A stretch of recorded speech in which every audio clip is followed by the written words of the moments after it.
Wow, I just shot down a duck by saying fuck. It's like puking on a pile of shit. I wasted all my time on this shit. I want it back. It ruined my life. Man, fuck this game. Fuck it to hell. Fuck it to oblivion. Fuck it to damnation of mankind. Yippee-ki-yay, motherfucker!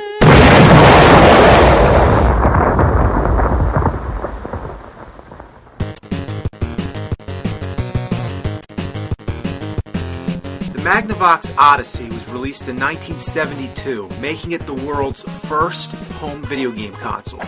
So when it comes to going back to the past, you can't go back much more than this. Look at this thing. Looks like a spaceship. What's the top for? The controllers are even stranger. You get a reset button and two knobs on the sides. One to move vertical and one to move horizontal. And then one more to do God knows what. But tell me, how are you supposed to hold these things? Or do you just put them on a table? The wires are bulky and not flexible at all. They're short too. If you're sitting on your couch, the wires don't reach. However, the wire that connects the console to the TV is long as shit.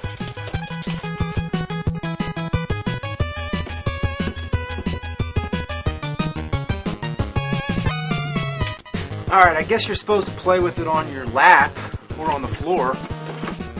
Alright, now we're ready to play some Odyssey. Oh, of course, I forgot one thing. We need a game. These are the games. Pretty elaborate, right? The titles are the best part. Like, what are some of the games you grew up with? Maybe Wrecking Crew on the NES, or Afterburner on the Sega Master System, or how about Game Number 1 on the Odyssey? There's no power button. When you put the game in, the console starts up. Pretty efficient, I guess, but half the time, it doesn't work. You've got to keep fucking around till the picture comes in. And after that, what do you get? Just a dot, or a dash, whatever the fuck you want to call it. The only thing we need now is someone to play with. Sorry, but these are two-player games, so I really don't have much of a choice. Alright, come on out. This is the Nerdy Turd. I cloned him from my own shit. Alright, Nerdy Turd. You ready to play some Odyssey? Bet your ass you are. Alright, where are you at? Oh, there you are. Whoa, oh, there you are. Oh. Whoa! Whoa! Whoa! Let's play hide and seek, alright? I won't look, okay? Hide somewhere. Alright, you ready? Okay. Alright, are you here? Oh, I was close. What are you doing? Oh, I get it. It's like taking a shit. Let me try it. Oh! Let's both do it. Like, go with me. So it's like the shit's getting thinner as it comes out. Oh, it broke off. Let's make a popsicle. Yeah, it's a popsicle. You're raping me. You're raping me. Let's just go all over. Woo, woo. Man, people in 1972 must have been bored out of their minds. You really got to use your imagination because the Odyssey doesn't have sound. And when you think about it, it doesn't have graphics either. Yeah, check out all the stuff that comes with the system. You have chips, cards, dice, a scoreboard, and most important, the overlays. This is the substitute for graphics. They come in two different sizes depending which kind of screen you have. The games themselves are all the same thing, just two dots on the screen, but they're all programmed slightly different. The instruction manual is absolutely imperative because without it, you wouldn't know the right combination, which game and which overlay. Let's try some tennis. You just stick this son of a bitch on the screen here and you're all set. Now isn't that exciting? Yeah, you just gotta make all your own sound effects. You can cheat too. If you turn this little knob here, you can steer the ball. Yeah, that's not fair, is it? We're playing dirty now, motherfucker. When in a tennis game would the ball ever fly around somebody? It's surreal because you can move wherever you want. It's not like you have to stay on your side of the net. So the players have to keep their own rules and their own score. That's right, the game doesn't even keep score. It's a fucking free-for-all.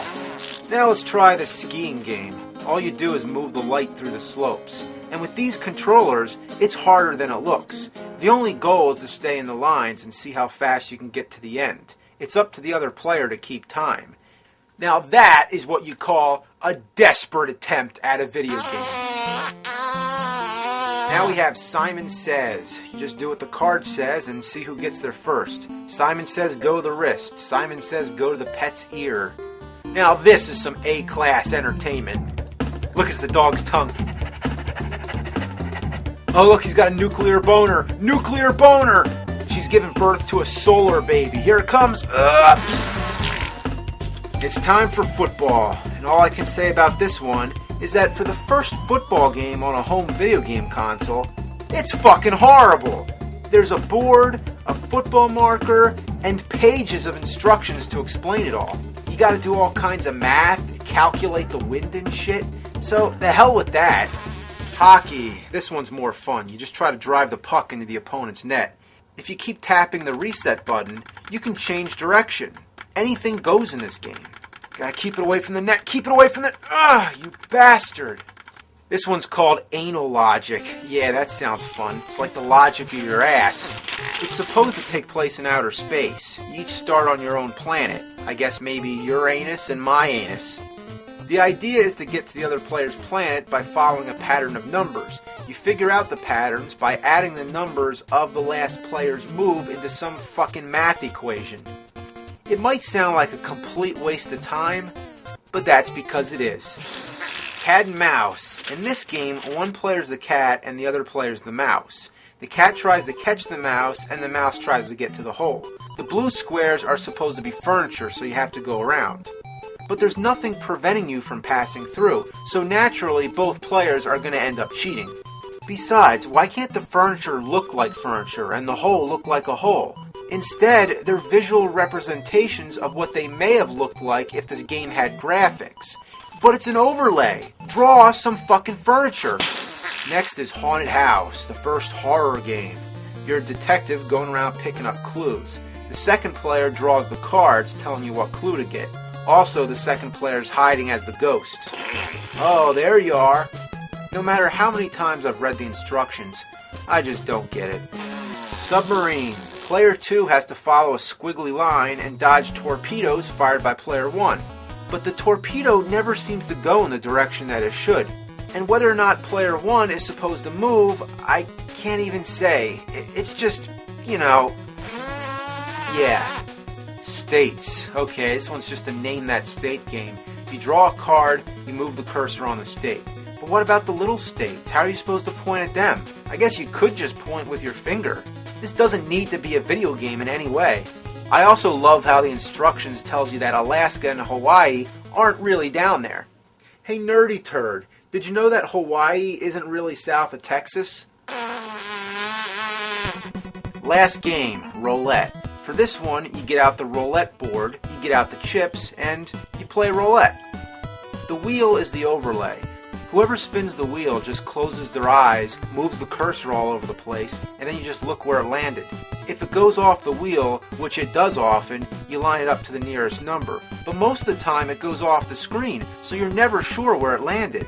If you want to play roulette without blowing money on the casinos, then get yourself a roulette mat and a wheel. A wheel and a ball is all you need, not a sheet of plastic with a glowing square on your TV screen. In conclusion, it just... yeah, you said it. Primitive isn't even the word. It barely qualifies as a video game. Master Shake would say, it's like if I want to play Tetris, I draw it on a flip book and animate it. You might as well be playing with rocks. But to be fair, the Odyssey lived up to its name, an Odyssey being a long and eventful journey. It truly was. For the first video game console, we went skiing, played tennis, went around the world, went to the casinos, went to outer space, submarines, cats and mice, and a haunted house. But there's one thing that makes it badass. Check this out. This is the Odyssey gun. But let's talk about guns. You're all familiar with the Nintendo Zapper, right? Originally it was gray, but later they changed it to orange. It's pretty clear that video game and toy manufacturers have become more sensitive. They don't want to give kids something that looks like a gun. Remember Megatron? He transformed into a gun, but later they gave that orange tip at the end, and then he didn't even change into a gun at all. So now, let's see what the Odyssey gun looks like.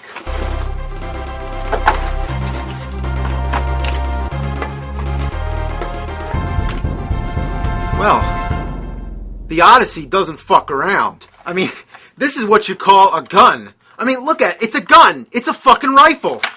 I mean, they could never get away with this nowadays. You could never, ever... It just blows my mind that there could exist a video game console that has a gun like this. Let's try it out.